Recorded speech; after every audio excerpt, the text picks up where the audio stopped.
sa balita, komentaryo, isyu, serbisyo publiko. Aksyon Radio! Sa Bacolod, Aksyon Radio! Aksyon Radio! Aksyon Radio Philippine Standard Time, impunto las 3 hapon. This time check is brought to you by ACS Manufacturing Corporation, ISO certified, world-class quality. This time check is brought to you by Coca-Cola. Sarap pag magkasama. This time check is brought to you by ACS Manufacturing Corporation, ISO certified, world-class quality. Sa maayong na tinutuyo sa kapulisan, ang pagbulig sa komunidad kontra sa ligang ng bulaton. Huwag sa payan sa maayong performance may mga isyo nga dapat sabto ng kapulisan. Pagi sa sining programa sa Aksyon Radio, gindisenyo ang Police Files. Programa sa kapulisan sa Bacolod kag Negros Occidental. Sa anuman nga isyo kag performance. Police Files. Bawat yan tag sa Domingo, dili lamang sa Aksyon Radio. Kag karon, yari ang inyo, Anchorman. May hapon Bacolod, hapon Negros Oriental, of course, ang ato sinima tapalamati sa tabok sa kadagatan ng Isla Sang Panay, probinsya sa Gibaras, Iloilo, Capiz, Aklan, Antique, part sa Palawan, part sa Masbate, sa Coto, Manabutan, sa ato sini broadcast, liwat ka munamon nga ginaabi-abi. Welcome sa pagpangalagad, Aksyon Police Files, diri sa DYEC, Aksyon Radio sa Bacolod, mabatian alas 3, top to alas 3, i-media. 30 minutos nga talakayan programa sa atong kapulisan sa Bacolod kag Negros Occidental. Opdayon kita sa atong mga technical partner sa Studio A, Broadcast Engineer Oliver Pason kag Broadcast Engineer Henry S. Pulgar. Ang inyong alagad ang kurman sa Action Police Pass every Sunday, Action Eric Magbanwa. Now karon nga pong tutukan ta sa atong si palagad ang natabo nga turnover of command santong Biyernes ng hapon matapos nagpungko na bilang officer in charge sang Bacolod City Police Office, kilala sang kapulisan sa Bacolod kag Negros Occidental, halos kilala sang Bacoleños kag Negrosano, my good friend Police Colonel Thomas Joseph Martir. Iya ginbuslan ang outgoing BCPO City Director in the person ni Police Colonel Manuel Placido nga iga destino na sa Camp Crame kag part ini sang iya sini nga promotion for general. So gipatigayon ang ginatawag nga turnover of command sa headquarters sa Bacolod City Police Office, no less than Bacolod City Mayor Ibilio Bing Leonardia amo ang guest speaker, ara man si Brigadier General Rolando Miranda, ang Regional Director sang PNP diri sa Western Visayas. Nakit-anta man dito my good friend si Police Colonel, soon to be Brigadier General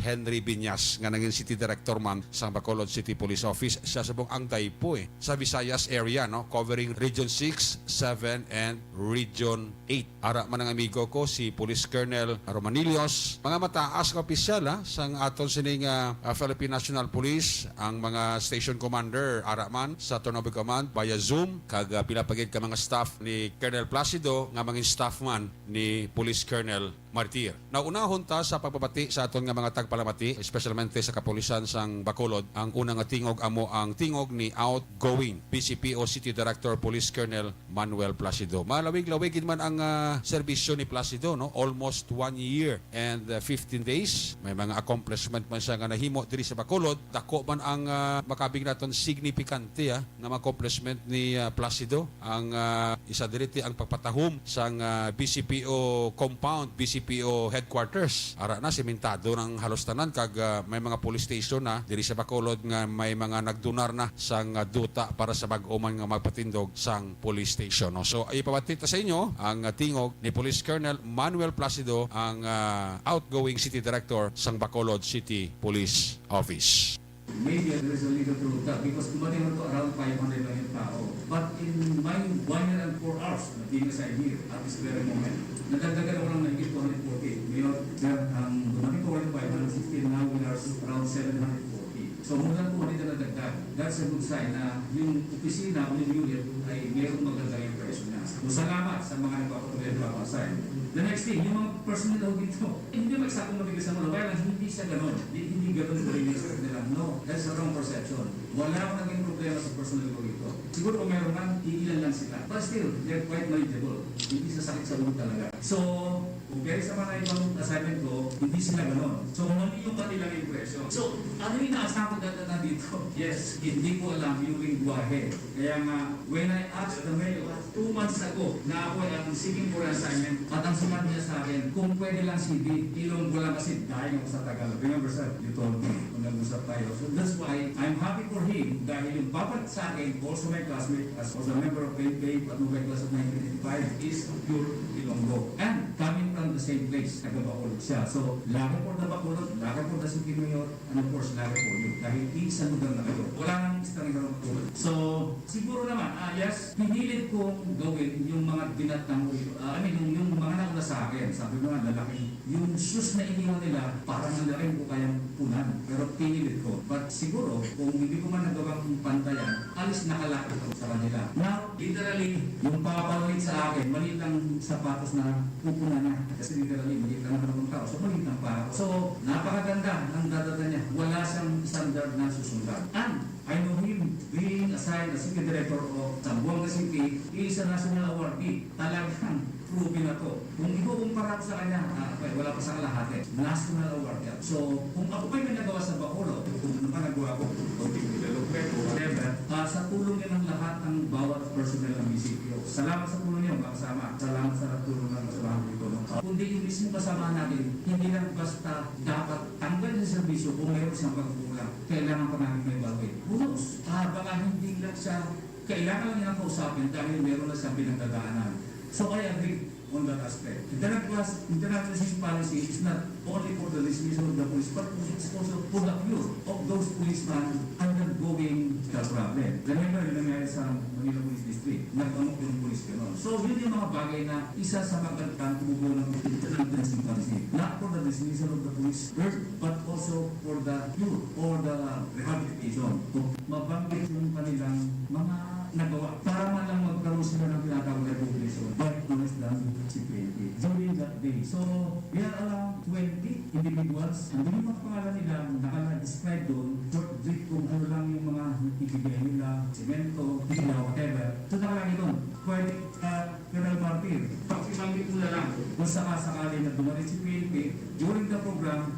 Yung nagpapakusap ko sa inyo, pakibasa na rin ang pangalan nila, at least nila ang pwede kong magawa sa kanilang tulong na nagawa sa akin habang sa makasaya na ko ito. And then, siguro, prepare na rin pati yung introduction, pati yung, because the CPNP is my, for all you know, kapag ako si Sir we're coming from the same place. Kaya lang, hindi nga lang talaga siguro yung iba yung pag-naturalize o nauwi ko na yung pagiging taga-timog na Tagalogan with the radical mentality. So, hindi naman kami but, yan nga, kahit ikaw na lang, gawin ng mistakes na, alis sir, kung nasa ito, may nagawa ko, na pwede mo masabi, yes, kabayan, tama ginagawa mo. So, yung gusto niya na mangyari ng PNP, may palapit na mga sa PNP and vice versa, at least, kahit pa paano siguro nagawa ko, dahil yung support na natin sa Bacolod na pagbabago, yung transformation na nakikita nyo ngayon, coming from community stakeholders at no cost ng government. Yan talaga, na pwede ko lang masabi. So, in return, gusto ko sana mabigyan sila ng recognition that they should be mentioned during the acknowledgement of the sponsors. Bok yung sana hindi ko sa iyo. And then, as I mentioned, today is my 1 year and 4 hours being assigned as City Director. The same thing. I took my oath as Assistant Director on October 1st at around 10 a.m. sa harapan ni General Pamuspusan. Sabi niya, Manny, ba't ka napunta rito? Ako kasi hindi ko na alam ba't ako nangyari? Pero yun nga, zero expectation, but nabigla rin ako. Lahat ng impression ko hindi maganda about sa outside Luzon, naging palago. Napakaganda pala ng Bisaya. Patuloy sa Bacolod. Of course, with our mayor. Hindi nga sir, si Guzman. Hindi ko lang sa taga ako yung medyo. Dahil nga nakamaskara But just to say, nakita ko pala sa mata pala ng tao na having before. So sir, actually, gaya sa nabanggit ko sa inyo, ang asking for my assignment, I already prepared a short Ako short message ko, nakalagay ito sa request for assignment.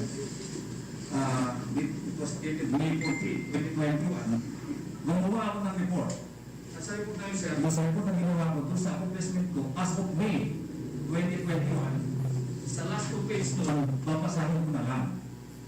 Para sa yung nakalaman ng isipan ko during that time, that was May 14, yung intention ko talaga magparlig, dito sa nakalaman. Not all at ngayon, hindi pa rin nagbabago. A little late, yes, a little late. From May 14 to October, that is a 3-month period na lal. But just the same, babasahin ko na rin. So, yung 4 pages nito about the accomplishment, yung property na nag-donate. The last time nag-donate, nakatanggap ang BCPO, yes, yung property na to, that is 2.5 hectares coming from Disares family. That donated, this sa report ko na yon, giving my report and asking for my relief, and then this is the last 2 pages ng report ko na yon, May 14.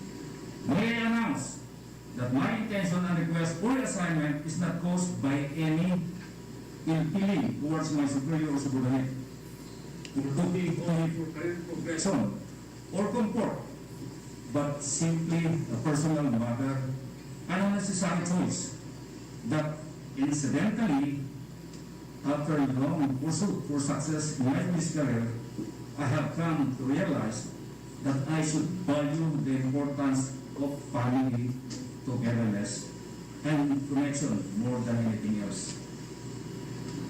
Doon ko na-realize na mahirap pala talaga naman. So, family first. But of course, that is very personal to me.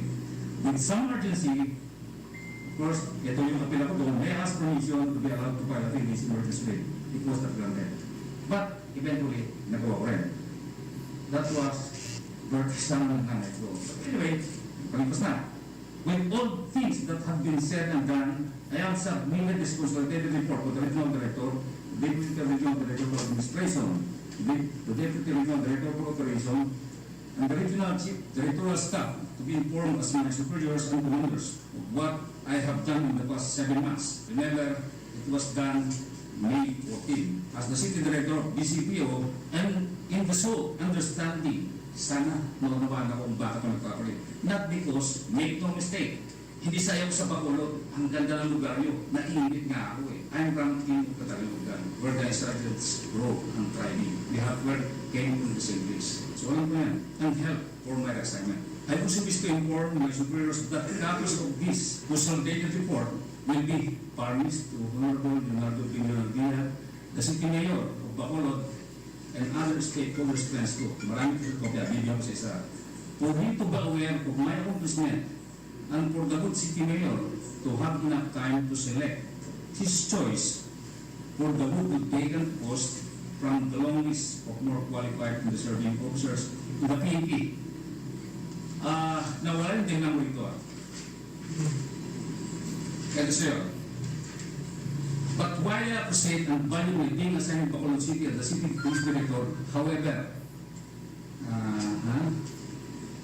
I have come to realize that the recognition, appreciation, the perks, and the privileges that go with the position are nothing but just a hollow and an empty success. If a family that I have to be with who are longing for my absence and asking for my occasional presence, hindi kasi sila nasabi na wala ako. But I cannot be on their side when they need me most. For this reason, I will be seeking an assignment back to Luzon. Having, nabagay ko sa inyo ngayon, having an ailing mother. My mother is dying. And a family that the other work, most of the time is nothing but my presence. Ito sa yung data, kung ano yung nagkulang sa akin. That is, so far my assignment way back in May 2014. May 14, 2021. I only have 2 years and some months before reaching the mandatory 86 years old. Camilo Panglasos Cascola retired of this report as a way of sincerely acknowledging him for the important trust in my capability and for giving me a chance to prove my worth as a third-level officer and for beating me in the BCPO City Director post. Lastly, my deepest gratitude to Honorable Mayor Bino Nandiyan. Thank you, sir, for the acceptance letter. Yes, na naman. para sa kalangan lahat na ako natuwa ko kay at least Sir, kayo sa nagawa niyo. In less na naman, binigyan ako ng acceptance letter. Sir, hindi niya ano nagawa sa iba paano, Sir. Depende kung magagawin sa akin. So, ako na kayo doon para hindi ka naman sa SCP. No, Sir, nung sinabi niyo sa akin na sinibigyan na ako ng acceptance letter mo, para hindi ka masaya, Sir, because of religion. Kaya mas yung ginawa niyo ako sa tagigiran. No, Sir. But other than that, I'm really flattered and honored. In less than a month, you sign an acceptance letter. Thank you, Sir, for that. And that really gives me as the full-time city director of BCPO in almost no time and, of course, to Police General Orlando and Miranda and Cruz, whose continued trust and confidence in my ability and leadership capability.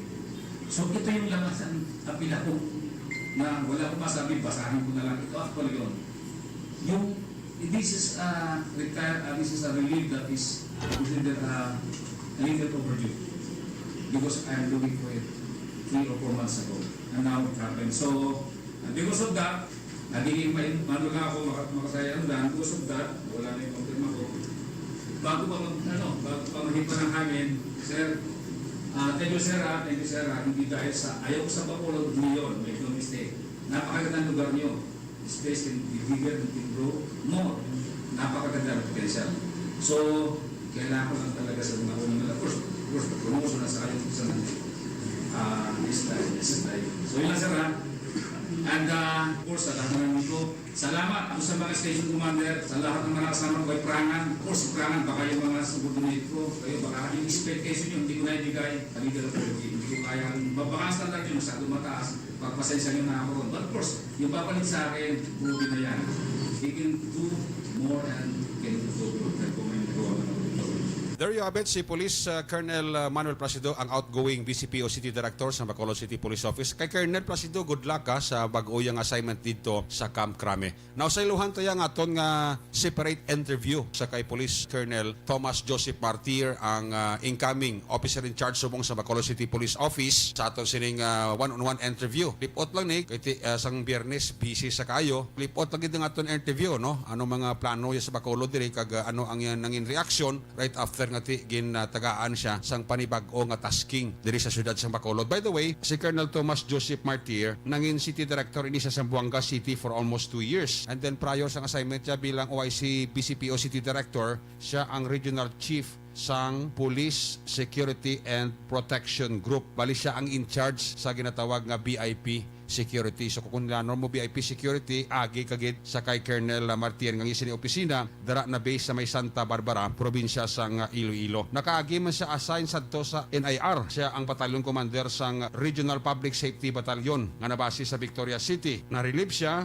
halin sa Mindanao 1999 to 2000, almost 5 years ini siya nga nadistino dito sa Northern Mindanao. Pag-assign niya sa BCPO, ang first assignment niya, hepe sang Police Station number 4, chief sang Drug Enforcement Unit, Vice Squad sang una. Na-assign mo siya bilang hepe sa Police Station number 2, nangin Operation Officer before Major siya. Tapos, kin-transfer siya sa Nopo 2007, nangin hepe sa Talisay City, nangin hepe sang San Carlos City, nangin hepe sang Cati City, nakagiman assign sa Provincial Mobile Group Dress Headquarters sang Negros Occidental Provincial Police Office. Ang pagsaylo ni Colonel Martir dito sa Zamboanga, election time. Pag-assign niya din sa PCPO, election time man. So, doon ang timing git. So, ari ang tingog ni Colonel Thomas Joseph Martir, ang officer in charge ng Bacolod City Police Office. Action Eric, bago naman, isa ko katuig sa PSPG, medyo tawhay-tawhay ito, and balik na naman sa city station na naman. So siguro, mugin ang destinita, kaya doon talagang i-confirm ng butang. Kagati, hindi ka naman grocer manipag.